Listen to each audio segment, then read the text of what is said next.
ഇന്നൊരു day in my life എടുക്കാമെന്ന് വിചാരിച്ചിട്ടാട്ടോ. അമ്മ ഇന്ന് രാവിലെ നാലമ്പലം പോയേക്കാണ്. അപ്പോൾ രാവിലെ അച്ഛന് ചോറൊക്കെ കൊടുത്തു വിടണം.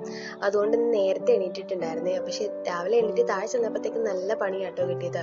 അപ്പത്തിന് വേണ്ടിയിട്ട് അരച്ചു വെച്ച മാവാണ്. അത് മൊത്തം പൊളിച്ച് വെളിയിലേക്ക് പോയിട്ടുണ്ടായിരുന്നു. പിന്നെ ഞാനതൊരു വേറൊരു പാത്രത്തിലേക്ക് ഒഴിച്ച് ഉപ്പൊക്കെ ഇട്ട് ഇളക്കി വെച്ചിട്ട് അവിടെ എല്ലായിടവും തുടച്ചിട്ടോ. അങ്ങനെ രാവിലെ തന്നെ നല്ല പണി കിട്ടിയേ.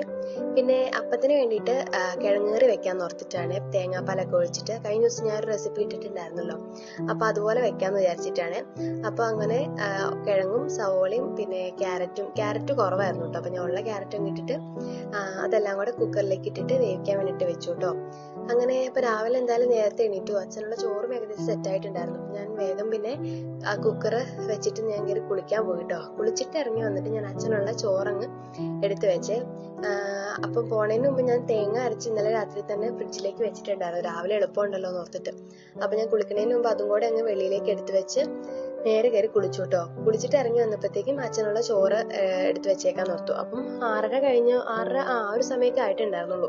അപ്പം അച്ഛൻ 7 മണിക്കാണ് പോണേ. അപ്പം ഞാൻ തിരിച്ചു വരുമ്പോഴത്തേക്ക് അച്ഛന് പോകാറാവുമല്ലോ. അപ്പം ഞാൻ ചോറ് എടുത്ത് വെച്ചിട്ട് നേരെ അമ്പലത്തിൽ പോയി തൊഴുത്തിറങ്ങി കേട്ടോ. രാവിലെ അമ്പലത്തിൽ പോയി കഴിഞ്ഞപ്പോൾ ഒരു സുഖമാണ്. ഇതങ്ങ് സ്ഥിരമാക്കിയോളം ഞാൻ ഇപ്പം ആലോചിക്കുന്നുണ്ട്. പിന്നെ അമ്പലത്തിൽ നിന്ന് വന്നു കഴിഞ്ഞപ്പോഴത്തേക്കും ഞാൻ തേങ്ങാപ്പാലങ്ങ് സെറ്റാക്കി എടുത്ത് വെച്ചു കേട്ടോ. പിന്നെ കുക്കറൊക്കെ തുറന്ന് അപ്പോഴേക്കും കഷ്ണങ്ങളൊക്കെ നന്നായിട്ട് വെന്തിട്ടുണ്ടായിരുന്നു കേട്ടോ. അങ്ങനെ ഞാൻ കഷ്ണങ്ങളൊന്ന് ഉടച്ചു കൊടുത്തേ. എന്നിട്ട് രണ്ടാം പാൽ ആദ്യം ഒഴിച്ചിട്ട് നന്നായിട്ട് തിളപ്പിച്ചെടുത്തു കേട്ടോ. ഞാനിത് നേരത്തെ ഒരു വീഡിയോ ഇട്ടിട്ടുണ്ടായിരുന്നു ഇങ്ങനെ കറി വെക്കുന്നതിൻ്റെ കേട്ടോ. അപ്പം രണ്ടാം പാൽ ഒഴിച്ചിട്ട് നന്നായിട്ടൊന്ന് തിളയ്ക്കാൻ വേണ്ടിയിട്ട് നോക്കിട്ടോ. തിളച്ച് കഴിഞ്ഞിട്ടാണ് നമ്മൾ ഒന്നാം പാൽ ഒഴിക്കുന്നത്. ഒന്നാം പാൽ ഒഴിച്ച് കഴിയുമ്പോൾ പിന്നെ തിളയ്ക്കാൻ പാടില്ലല്ലോ, ചെറുതായിട്ടൊന്ന് ചൂടാവാനേ പാടുള്ളൂ. അങ്ങനെ പിന്നെ രണ്ടാം പാൽ ഒഴിച്ച് തിളച്ച് കഴിഞ്ഞപ്പോഴത്തേക്കും ഒന്നാം പാൽ ഒഴിച്ച് ചെറുതായി ചൂടായി കഴിഞ്ഞപ്പം ഞാൻ ഗ്യാസ് അങ്ങ് ഓഫ് ചെയ്തു കേട്ടോ. അങ്ങനെ ഇപ്പം ഇന്ന് ചേച്ചിയൊക്കെ ഉള്ളതുകൊണ്ട് ഇച്ചിരി ബിരിയാണി വെക്കാം നോർത്തിട്ടാണേ. ഒന്ന് തട്ടിക്കൂട്ടിലാണ്, കാരണം ഞാൻ അങ്ങനെ വെച്ചിട്ടൊന്നുമില്ല ബിരിയാണി. അപ്പം ചിക്കനും വാങ്ങിച്ചു ഇന്നലെ. അപ്പം ഓർക്കുന്നത് ബിരിയാണി കൂടെ സെറ്റാക്കാമെന്ന് വിചാരിച്ചിട്ടാണ്. അപ്പം അതിനുള്ള അരി ഞാൻ കഴുകി വെള്ളം പോകാൻ വേണ്ടി വെച്ചിട്ടുണ്ട്. പിന്നെ ഞാൻ അപ്പത്തിൻ്റെ മാവ് ഉപ്പിട്ട് വെച്ചിട്ടുണ്ടായിരുന്നല്ലോ, അത് ഞാൻ നന്നായിട്ട് പതഞ്ഞ് വന്നിട്ടുണ്ടായിരുന്നു കേട്ടോ. കാപ്പി കുടിക്കാനുള്ള സമയമൊന്നും ആയിട്ടും ഉണ്ടായിരുന്നില്ല. അപ്പം ഞാൻ ഓർത്തുന്ന റൈസ് അങ്ങോട്ട് സെറ്റാക്കി എടുത്ത് മാറ്റി വെക്കാമല്ലോ എന്ന് വിചാരിച്ചു കേട്ടോ. അങ്ങനെ നെയ്യൊക്കെ ഒഴിച്ചിട്ട് ഗ്രാമ്പും പട്ടയും ഏലക്കയൊക്കെ ഇട്ടിട്ട് അതൊന്ന് ചെറുതായിട്ടൊന്ന് മൂപ്പിച്ചെടുത്തേ. അപ്പം രാവിലെ എണീറ്റുകൊണ്ടാന്ന് തോന്നുന്നു എനിക്ക് ചെറുതായിട്ടൊന്ന് പരവേശം വിശപ്പൊക്കെ വന്നിട്ടുണ്ടായിരുന്നു. അപ്പം ഞാൻ കഴിച്ചില്ല, ഒരു ചായ ഉണ്ടാക്കി കുടിച്ചു കേട്ടോ.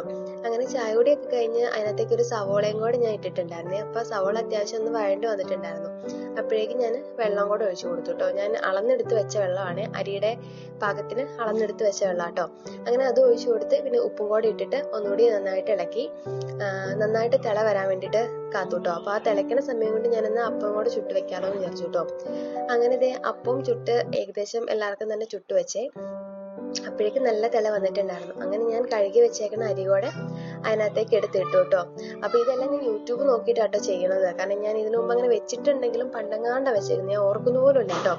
അങ്ങനെ ഇത് തിള വന്നപ്പോഴത്തേക്കും അരിയും കൂടെ ഇതിനകത്തേക്ക് ഇട്ട് അവർ പറഞ്ഞതനുസരിച്ച് അരിയിട്ട് ഒരു 3 മിനിറ്റ് നമ്മൾ തുറന്നു വെച്ച് വേവിക്കണം. പിന്നെ ഒന്നുകൂടി ഇളക്കി കൊടുത്തിട്ട് ഒരു 5 മിനിറ്റ് ലോ ഫ്ലെയിമിൽ അടച്ചു വെച്ച് വേവിക്കണം എന്നാണ് പറഞ്ഞത്.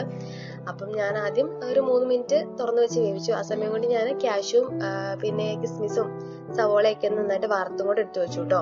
അങ്ങനെ ഇത് അപ്പോഴേക്കും അത്യാവശ്യം തിളച്ച് ഒരു ഇച്ചിരി വെള്ളമൊക്കെ വറ്റിയിട്ടുണ്ടായിരുന്നു. പിന്നെ ഞാനത് അടച്ചു വെച്ച് ഒരു 5 മിനിറ്റും കൂടെ അങ്ങ് വേവിക്കാൻ വെച്ചേ. അങ്ങനെ അത് സെറ്റാകാൻ വേണ്ടി വെച്ചു. ഒരു 5 മിനിറ്റ് കഴിഞ്ഞപ്പോൾ തുറന്നു നോക്കിയപ്പോൾ ഏകദേശം സെറ്റായിട്ടുണ്ടായിരുന്നു കേട്ടോ. പക്ഷേ അന്നേരം നോക്കിയപ്പോൾ വെന്തിട്ടുണ്ടായിരുന്നേ. പക്ഷേ ചൂടാറാൻ നേരത്ത് നോക്കി കഴിക്കാൻ വേണ്ടി നോക്കിയപ്പം ഇച്ചിരി കുറവുള്ള പോലെ തോന്നി. പിന്നെ എല്ലാവരും അഡ്ജസ്റ്റ് ചെയ്തു കേട്ടോ. അങ്ങനെ റൈസൊക്കെ സെറ്റാക്കി എടുത്ത് വെച്ചു. പിന്നെ നമ്മുടെ കിറ്റിൻ്റെ കൂടെ തന്നെ ഒരു പൈനാപ്പിൾ എസൻസ് കൂടെ ഉണ്ടായിരുന്നു. അത് ഇച്ചിരി വെള്ളം കൂടെ ചേർത്തിട്ട് അതും കൂടെ ഇങ്ങ് തൂളി കൊടുത്തിട്ട് നമ്മൾ വറുത്ത് വെച്ചേക്കുന്ന കിസ്മിസും ക്യാഷും പിന്നെ സവോളയും വറുത്ത് വെച്ചേക്കുന്ന സവോള എല്ലാം കൂടെ അതിൻ്റെ മുകളിൽ തൂളി കൊടുത്തേ. അങ്ങനെ റൈസ് ഏകദേശം സെറ്റാക്കി അങ്ങോട്ട് മാറ്റി വെച്ചു കേട്ടോ. അപ്പോൾ അതിനിടയിൽ എല്ലാവരും കാപ്പിയൊക്കെ കുടിച്ചു, കണ്ണാനും ഒക്കെ എണീറ്റിട്ടുണ്ടായിരുന്നു കേട്ടോ. പിന്നെ നേരെ ചിക്കൻ്റെ പരിപാടിയിലേക്ക് തുടങ്ങി. അങ്ങനെ സവോളയും പിന്നെ ഇഞ്ചിയും വെളുത്തുള്ളിയും കൂടെ ഒന്ന് ചതച്ചതും പച്ചമുളകും ഒക്കെ സെറ്റാക്കി എടുത്ത് വെച്ചേ. ചിക്കൻ ഇന്നലെ കഴുകി ഫ്രിഡ്ജിൽ വെച്ചിട്ടുണ്ടായിരുന്നു കേട്ടോ. അതും ഞാൻ രാവിലെ എടുത്ത് വെളി വെച്ചായിരുന്നേ. അങ്ങനെ ചീഞ്ചട്ടിയിൽ എണ്ണ ഒഴിച്ച് ചൂടായപ്പോഴത്തേക്കും ചതച്ച് വെച്ചേക്കുന്ന ഇഞ്ചിയും വെളുത്തുള്ളിയും കൂടെ ആദ്യം അങ്ങ് ചേർത്ത് കൊടുത്തേ. അതും നന്നായിട്ടൊരു ഒരു പച്ചമണമൊക്കെ വന്ന് നല്ലപോലെ ഒന്ന് മൂത്ത് കഴിഞ്ഞപ്പോഴത്തേക്കും നമ്മൾ ആ സവോളയും കൂടെ ഒന്ന് ചേർത്ത് കൊടുത്തേ. സവോള നല്ല അത്യാവശ്യം നല്ല രീതിയിൽ എടുത്തിട്ടുണ്ടായിരുന്നു കേട്ടോ. അപ്പോൾ ഇച്ചിരി ഗ്രേവി ഇച്ചിരി കുറുകിയിരിക്കുന്ന രീതിയിൽ ഉണ്ടാക്കാന്ന് ഓർത്താം. അങ്ങനെ സവോള നന്നായിട്ട് വഴറ്റി കൊടുത്തു കേട്ടോ. സവോള വഴണ്ടി വരാൻ നല്ല സമയം എടുത്തിട്ട്, കാരണം അത്രയും സവോള ഉണ്ടായിരുന്നല്ലോ.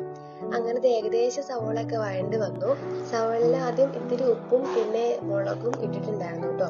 അപ്പം സവോള പിന്നെ അത്യാവശ്യം വഴണ്ടി വരാൻ വേണ്ടിയിട്ട് അടച്ച് മൂടി വെച്ചിട്ടൊക്കെ അങ്ങനെയാണ് കേട്ടോ കുറച്ചു നേരമൊക്കെ വേവിച്ചെടുത്തത്. പിന്നെ കറിവേപ്പിലും കുറച്ച് ഉപ്പും കൂടെ ചേർത്തിട്ട് വീണ്ടും നന്നായിട്ടൊന്ന് വഴറ്റിയെടുത്തു കേട്ടോ. നല്ല രീതിയിൽ വഴണ്ടി വരണ്ട സവോള. അങ്ങനെ സവോള അത്യാവശ്യം വഴണ്ടി വന്നപ്പോഴത്തേക്കും പിന്നെ പൊടികളും കൂടെ ചേർത്തു കേട്ടോ. മഞ്ഞപ്പൊടി, മല്ലിപ്പൊടി, പിന്നെ കാശ്മീരി മുളക് പൊടി ഇത്തിരി കൂടുതൽ ചേർത്തേ. പിന്നെ നമ്മുടെ സാധാ മുളക് പൊടി, പിന്നെ ഗരം മസാല ഇച്ചിരി, ഇത്രയാണ് ചേർത്തത്. അങ്ങനെ പൊടികളെല്ലാം കൂടെ നന്നായിട്ടൊന്ന് വഴറ്റിയെടുത്തു കേട്ടോ സവോളയുടെ കൂട്ടത്തിൽ. അങ്ങനെ അത്യാവശ്യം നല്ല രീതിയിൽ നല്ല കളറും കിട്ടുന്ന രീതിയിലാണ് നമ്മുടെ കാശ്മീരി മുളക് പൊടിയും ചേർത്തത്.